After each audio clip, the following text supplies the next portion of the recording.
En 1998, un grupo de personas con discapacidad comenzó a reunirse con el objetivo de accionar ante la legislatura para que los ascensores fueran accesibles para usuarias y usuarios de sillas de ruedas, repudiando la ordenanza número 46.275 que establecía el recambio de las puertas tijeras de ascensores por unas de tablitas que ocupaban más lugar y tornaban inaccesibles muchos edificios de la ciudad. Así, luego de 2 años de lucha, se logró revertir esta medida que condicionaba el ejercicio de derechos. Tras ese primer reclamo, comenzaron a surgir otros, que llevaron a formar una asociación civil llamada Red por los Derechos de las Personas con Discapacidad, con la misión de militar, trabajar e incidir contra la violación de los derechos de las personas con discapacidad. La primera acción de incidencia política fue el reclamo por transporte accesible, mediante una marcha a la CNRT y al Ministerio de Transporte. Transporte, trabajo, salud. Nuestros derechos ya. Se lee en la pancarta que se ve en la foto de una de las primeras marchas de Ready. Ante la falta de resultados, se toma la decisión de comenzar a marchar una vez por mes a la Plaza de Mayo y dar vuelta alrededor de la pirámide. Tras un año de marchas que incluían cortes de tránsito, se logró que comiencen a circular los colectivos adaptados, aunque solo en Ciudad de Buenos Aires. Aún resta que circulen colectivos accesibles en todas las líneas del país.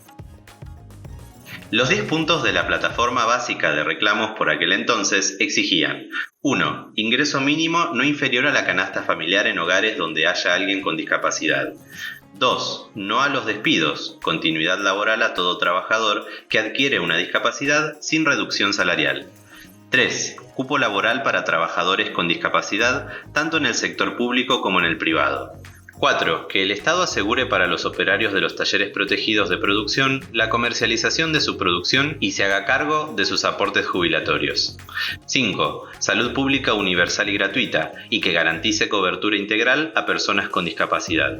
Garantizar la producción local y estatal de medicamentos, su provisión y el control de precios. 6. Cobertura del 100% de las necesidades de las personas con discapacidad en salud, educación, rehabilitación, elementos de ayuda y medicamentos. 7. Vivienda y transporte para todos. Accesibilidad física en las calles, en los edificios y en el transporte.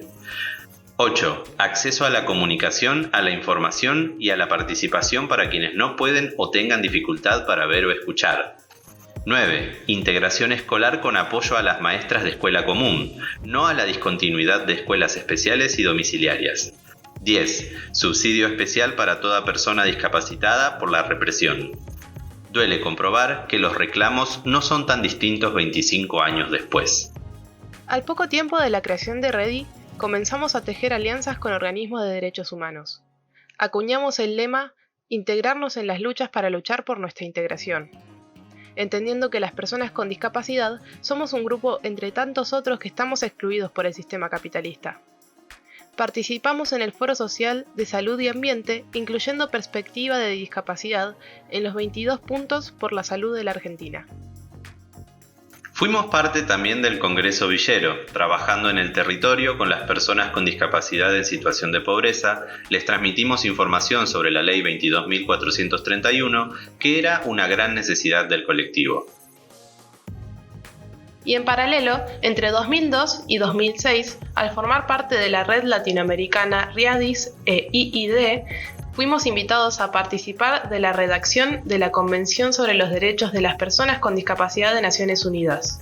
La Convención, que es nuestra caja de herramientas para exigir el ejercicio de nuestros derechos, que todavía no se materializan en nuestras vidas, por la que aún luchamos, se estaba gestando. A partir de 2010, comenzamos a recibir aportes para el desarrollo de proyectos, decisión difícil, que implicó álgidos debates al interior de Ready. Acordamos entonces que nunca recibiríamos aportes del Estado para evitar ser cooptados y que acallen nuestra voz. Comenzamos entonces a recibir fondos de la cooperación internacional. Primeramente, con auspicio de Rehabilitación Internacional, se realiza la jornada sobre capacidad jurídica y acceso a la justicia en la Facultad de Derecho de la UBA, que dio lugar a nuestro primer libro, Capacidad Jurídica y Acceso a la Justicia, una propuesta de reforma legal desde las organizaciones de personas con discapacidad, con un enfoque que años después receptaría el nuevo Código Civil y Comercial.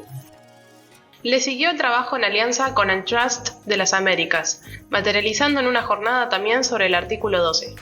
Al mismo tiempo, auspiciados por la Open Society Foundations y en alianza con la Red de Buenas Prácticas en Salud Mental, comienza un proyecto para impulsar la autonomía de las personas con discapacidad. Realizamos talleres en Río Negro, provincia pionera en la desinstitucionalización, Salta y Ciudad de Buenos Aires. De ahí surgieron los emblemáticos libros verdes de REDI, de los primeros textos de divulgación escritos en la Argentina sobre el modelo social. También el folleto sobre el artículo 19, en lenguaje sencillo y con ilustraciones. Realizamos el primer informe alternativo en 2012 junto con organizaciones de derechos humanos. El Comité sobre los Derechos de las Personas con Discapacidad de Naciones Unidas emitió a la Argentina 27 recomendaciones. Para monitorear su cumplimiento y con vistas a elaborar el segundo informe, pero esta vez más federal, relevamos las distintas regiones del país: AMBA, Litoral, Centro y Norte. Así, reforzamos la alianza con organizaciones de muchas provincias y universidades nacionales, siempre por supuesto bien nutridos, gracias a emprendimientos de personas con discapacidad como la Granja Andar de Buenos Aires o los picantes de la Asociación Colibrí en Salta.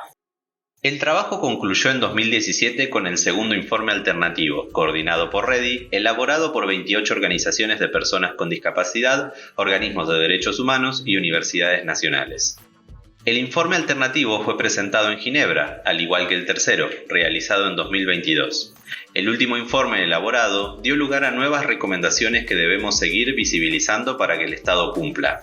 De las 57 recomendaciones del 2017, el Estado solo cumplió 8. En todos estos años casi no hubo artículo de la Convención sobre el que no hayamos profundizado. En alianza con Fundación Rumbos trabajamos en accesibilidad física.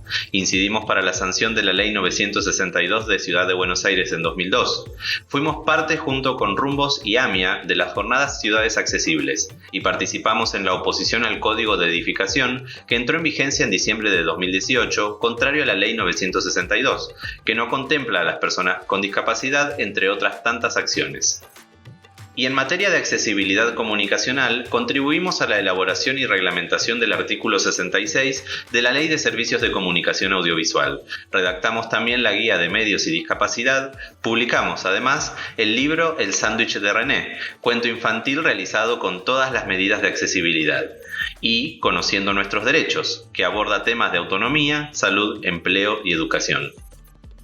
En materia de educación, buscamos incidir para alcanzar una educación inclusiva, realizando jornadas, videos de difusión y acompañando estudiantes en sus trayectorias educativas. El derecho al trabajo, conculcado por todos los gobiernos, fue un tema central abordado por REDI desde siempre, especialmente exigiendo el cumplimiento del cupo laboral. Los fallos Barilá a nivel nacional y el amparo contra Cliva en Ciudad de Buenos Aires, patrocinado por la Clínica Jurídica de la Universidad de Palermo, constituyeron grandes logros alcanzados por abogados y abogadas que nos representaron. Durante el macrismo, hicimos frente a la forma arbitraria de dar de baja miles de pensiones no contributivas, liderando el amparo colectivo que obtuvo fallo favorable en primera y segunda instancia, cuya sentencia el Estado aún no cumple en su totalidad. Marchando bajo el lema No a la quita de pensiones, junto a otras organizaciones y sindicatos. Asimismo, denunciamos el ajuste en el presupuesto de discapacidad, como así también la utilización de la temática mediante el Plan Nacional de Discapacidad, que nos llevó a ser tapa de Página 12 en julio de 2017. En 2014, al tomar participación activa del Encuentro Nacional de Mujeres en Salta, entendimos la falta de conocimiento sobre los derechos que tenemos las mujeres con discapacidad.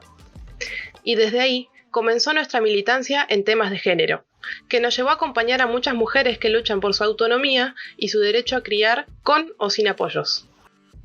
REDI comenzó a participar activamente en la Comisión de Género de la Cancillería Argentina, lo que nos habilitó a participar de las reuniones presenciales de Santiago de Chile, Montevideo y en la última en 2022 en Buenos Aires.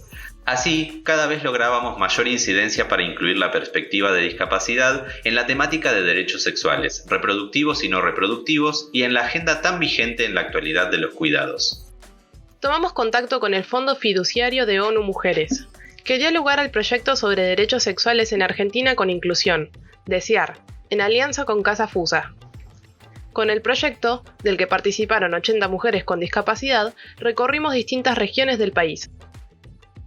Una de las participantes, Daniela Giuliano, de Granja Andar, llegó a ser oradora en la Jornada Internacional contra la Violencia hacia las Mujeres, al lado del Secretario General de Naciones Unidas. El Desear fue un proyecto pionero en temas de género para mujeres con discapacidad y dio lugar a una nueva publicación, Desear es mi derecho, que se realizó en lectura fácil en alianza con la Asociación Lengua Franca. Anteriormente habíamos publicado Derechos sexuales y derechos reproductivos de mujeres con discapacidad, aportes teóricos para una agenda de incidencia legislativa. También, el proyecto Desear nos abrió las puertas a poder incidir en el debate de la Ley de Interrupción Voluntaria del Embarazo, que militamos en el Congreso y en las calles. Logramos, además, la modificación de la Ley de Contracepción Quirúrgica, en alianza con las organizaciones feministas FEIM, ELA y CLADEM, y de discapacidad. Ahora en Argentina no está permitido esterilizar a ninguna persona con discapacidad sin su consentimiento. Desarrollamos la app Nuestra Decisión, que es accesible y acerca información sobre atención en salud sexual y recursos frente a situaciones de violencia. También apoyamos la lucha de Irene Cuevas y llegamos a la Comisión Interamericana de Derechos Humanos. Se obtuvo una medida cautelar que ordena al Estado argentino brindarle los apoyos para su inclusión socioeducativa y contribuimos a visibilizar su historia en el documental La IRE. Actualmente seguimos trabajando. Con el proyecto apoyado por el Fondo de Discapacidad de Naciones Unidas, desarrollamos 2 nuevas publicaciones: Recursos para un acercamiento a los conceptos fundamentales de la discapacidad desde un enfoque de derechos humanos y Sistemas de apoyo, ajustes razonables y ajustes de procedimiento, definiciones y recomendaciones para su implementación en la Argentina. Y junto al Fondo de Mujeres del Sur, con quienes hace ya 3 años venimos trabajando, este año estamos grabando un documental que hace foco en violencia contra las mujeres y disidencias con perspectiva federal, que esperamos poder presentar en diciembre. Así, transitamos estos 25 años llenos de luchas, desafíos, alegrías y tristezas, compartiendo este camino de militancia en el que se entrelazan el trabajo, la vida, el compromiso inquebrantable, la satisfacción por todo lo logrado y la convicción de que hará falta continuar juntas, juntes, juntos, para lograr que nuestras ciudades, nuestras escuelas, nuestras calles, nuestra patria, sean lugares mejores para las personas con discapacidad que vienen detrás.